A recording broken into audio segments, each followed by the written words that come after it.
வைக்கும் 5 உண்மைகள். 50 வருடங்களுக்கு முன்னர் நாம் சாப்பிட்டுக் கொண்டிருந்த சிக்கனிலும் இன்று நாம் சாப்பிட்டுக் கொண்டிருக்கும் சிக்கனிலும் பல வேறுபாடு உள்ளது.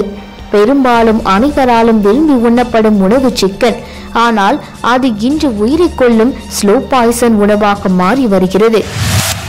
ஆன்டிபயாட்டிக்ஸ். சிக்கனில் அதன் கருவுறுதல் எண்ணிக்கையை அதிகரிப்பதற்கு ஆன்டிபயாட்டிக்ஸ் அதிக அளவில் உட்செலுத்துகின்றனர். இது கோழிகளின் ஆரோக்கியத்தையும் சீரழிக்கிறது. அதை சாப்பிடும் மக்களின் ஆரோக்கியத்தையும் சீரழிக்கிறது. பெரிதாக இருக்க.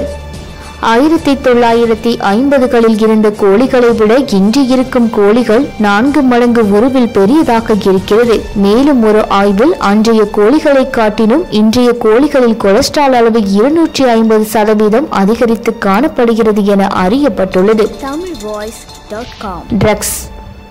ட்ரக்ஸ் மூலமாக கோழியின் ஹார்மோனில் ஏற்படுத்தப்படும் மாற்றம்தான் இதற்கான காரணமாக இருக்கிறது.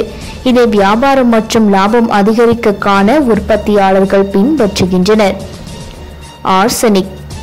ஆர்சனிக் என்பது ஒரு வகை ரசாயனம்.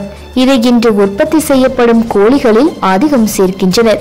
இதை அரசு அறிவுரைக்கு அதிகமான அளவில் பயன்படுத்தப்பட்ட ஆய்வாளர்கள் கண்டறிந்துள்ளனர். இது மனித உடலுக்கும் ஆரோக்கியத்திற்கும் தீங்கு விளைவிக்கும் என்பது குறிப்பிடத்தக்கது. நெஞ்சு முழுக்க நஞ்சு. சிக்கனின் நெஞ்சு பகுதி அனைவரும் விரும்பி உண்ணும் பாகம்.